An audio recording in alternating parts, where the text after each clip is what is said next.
right now on 10 News at 11. A barrage of gunfire in New Jersey, turning busy streets into a war zone. The violent gun battle killing several people, including a veteran officer, and the gunman's target just revealed tonight. It's kind of a kick to the knee, really. I mean, it's like, yeah, it's a double punch. The Bernardo winery closed because of the boil water advisory, now dealing with thieves ransacking the business.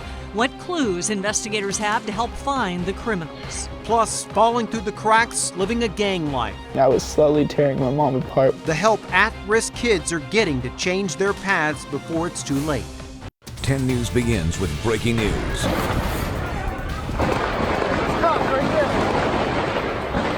Hundreds of gunshots in broad daylight. 6 people left dead in New Jersey, including a veteran police officer and 3 people inside a Jewish grocery store. And tonight, we have learned the gunman targeted that location for their attack. Good evening. I'm Steve Atkinson. And I'm Kimberly Hunt. Those gunmen were shot and killed in the battle. ABC's Megan Tavrezian is in New York with the latest on the investigation. A terrifying gun battle playing out on the streets of Jersey City. Every time any approach is attempted or anyone comes out of cover, he opens fire. 6 people killed, including a Jersey City police officer, in a confrontation authorities say started in a cemetery. All we heard was a hail of gunfire.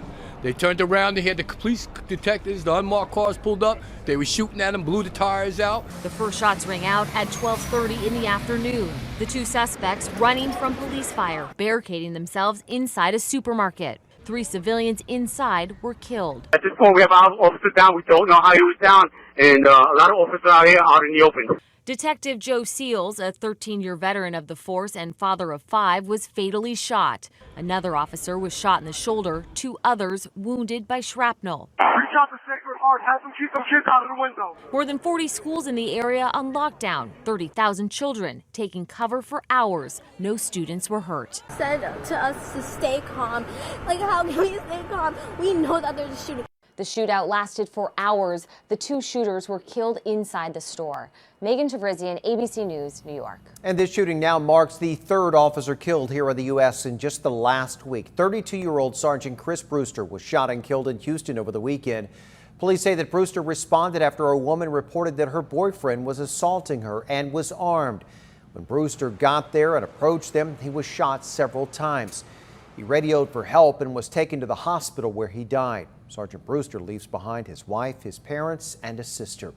And in Arkansas, Officer Stephen Carr was ambushed by a gunman outside his patrol car right next to the station. Officer Carr was waiting for his partner to begin their shift. He was only 27 years old and on the force for just 2.5 years. More breaking news. A CHP officer and a tow truck driver are okay after a car crashed into both of their vehicles tonight on the 805. You can see how badly it damaged the highway patrol car. This happened a little before 8:30 in the southbound lanes near Balboa Avenue. The officer had pulled up to an abandoned car and called a tow truck. Once that arrived, another car lost control and crashed into them. Right now, I'm still scared. I'm not gonna lie. Like my nerves are still going. It's all adrenaline right now because everything happened so fast. The car that hit the others suffered the worst damage. We're told an ambulance was called as a precaution for the driver. No word yet if there will be any charges. After more than a year of tense negotiations, today the House and the Trump administration finally reached a deal to update NAFTA. That deal reportedly has money to help solve the frequent Tijuana sewage spills that contaminate the South Bay. Supporters also say the deal will help cross-border trade. Mayor Kevin Faulconer sent 10 News a statement reading in part, "It sets up San Diego to win big. More free trade and less pollution at the border.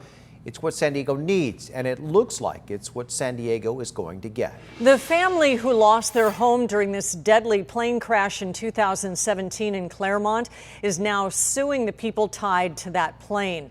The family was not home at the time of the crash.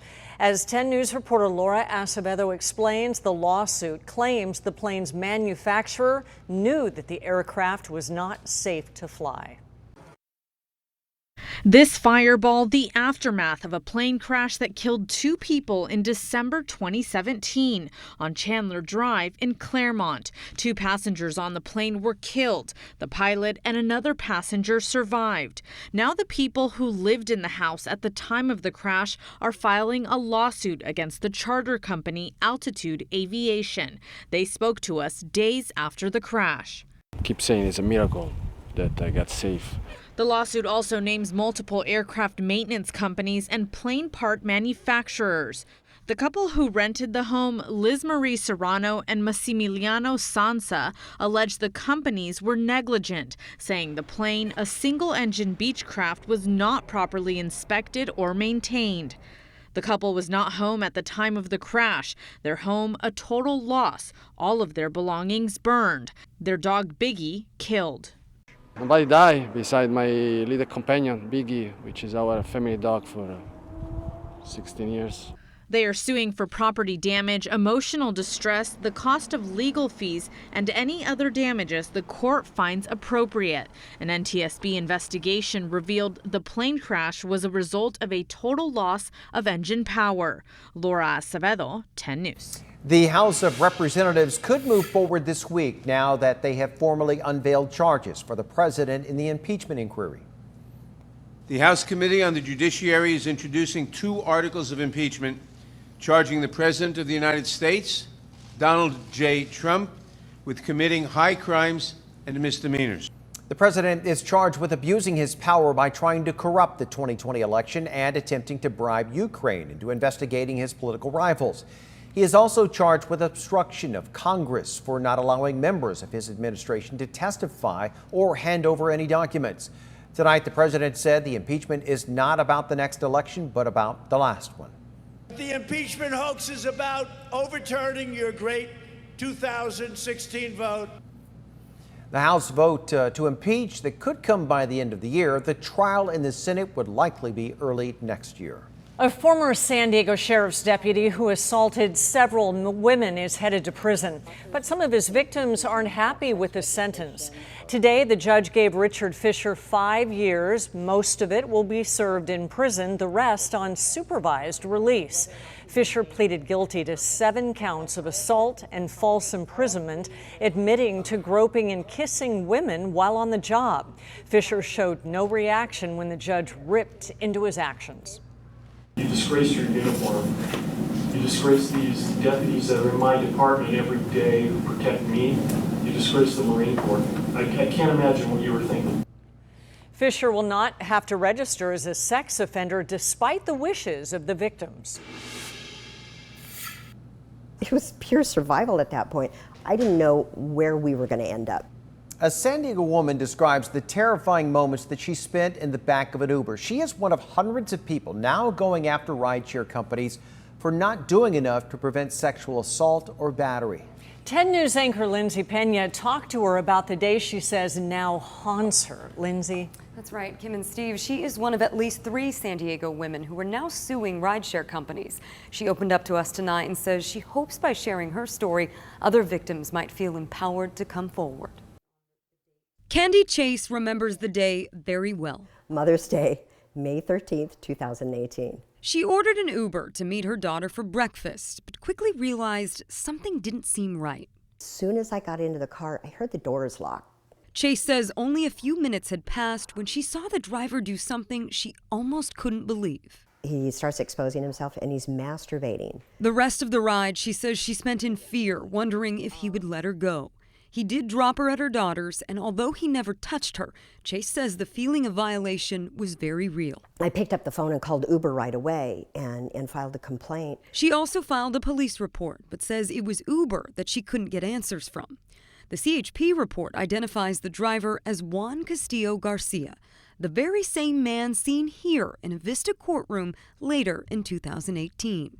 Garcia was also a priest in Carlsbad and convicted of sexual battery of a seminary student. Chase is now suing. Her lawyer, Mike Baumberger's firm, represents more than 100 women in approximately 40 states who claim they were sexually assaulted or raped in Uber and Lyft rides.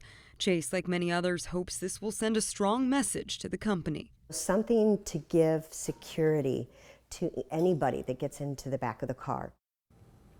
Castillo did serve jail time and was ordered to register as a sex offender. Chase tells us she has not used Uber since and never will again.